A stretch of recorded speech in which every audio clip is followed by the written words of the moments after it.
अक्षय, सबसे पहले मैं आपके पास आना चाहूंगा। बताइए, पावर प्ले सेगमेंट में आज आपकी राय क्या है? जी तो एक्सिस बैंक इसमें एक नेगेटिव प्राइस डेवलपमेंट हमने फ्राइडे को देखा, जिसमें स्टॉक ने एक बहुत ही अहम सपोर्ट 1120 ये ब्रेक करा है। तो इसके चलते जो है एक नेगेटिव डेवलपमेंट है और स्टॉक जल्दी 1030 और 1014 ये लेवल्स छू सकता है, ये हम एक्सपेक्ट कर रहे हैं। तो ये टारगेट से आप एक्सिस बैंक बेचे। ये ट्रेड में आपको 1102 ये स्टॉप लॉस बना के चलना है।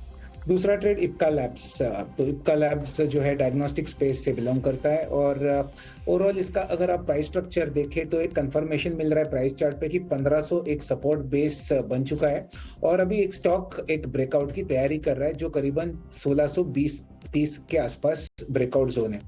एक्यूमुलेशन हो रहा है, डेरिवेटिव पैरामीटर्स पॉजिटिव संकेत दे रहे हैं और ये ब्रेकआउट जल्दी आपको देखने को मिलेगा, जिसके चलते 1640 और 1660 ये दो टारगेट इप्का लैब्स में बनेंगे। तो इसकी तैयारी आपको करनी है विद स्टॉप लॉस ऑफ 1540। और चलिए, इप्का लैब्स में ख़रीदारी की सलाह और एक्सिस में ख़ास तौर पे शॉर्ट करने की सलाह, इन सब के बीच में अब ज़रा बढ़ते हैं सचिन आपके पास। आप बताइए, आपकी टॉपिक कौन सी है? ये मेरी पहली टॉपिक है यहाँ पर वो है एमएसटीसी लिमिटेड।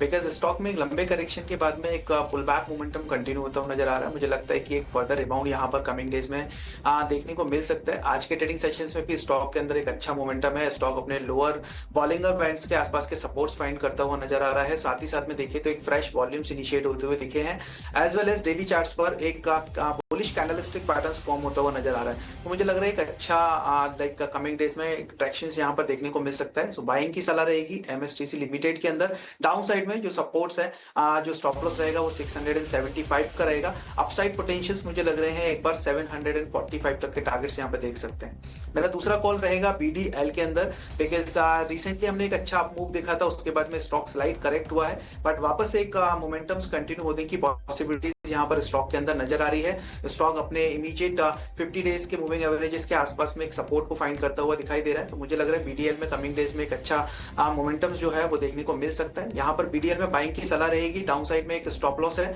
वो है 1190 का, जो फॉलो करना रहेगा। अपसाइड पोटेंशियल्स मुझे लग रहा है एक बार 1320 तक के टारगेट्स यहाँ पर जो है वो कमिंग डेज में देखने को मिल सकता है। चलिए, सीमेंस पर ब्रोकरेज की जो रिपोर्ट आई है वो थोड़ी दो अलग अलग है। एक तो एक्सिस कैपिटल ने ऐड की सलाह दी है, 7278 का लक्ष्य दिया है। वहीं नुमामा की अगर हम बात करें तो होल्ड की रेटिंग दी है, 7000 का लक्ष्य यहाँ पर रखा है।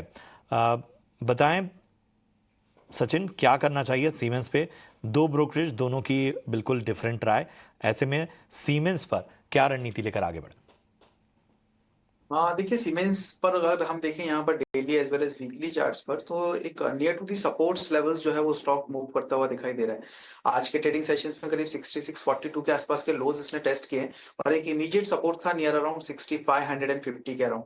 मुझे लग रहा है अगर ये सपोर्ट्स ब्रेक होते हैं 6550 के, तो फिर पॉसिबली एक ड्रॉ डाउन यहाँ पर जो है वो कंटिन्यू होता हुआ नजर आ सकता है।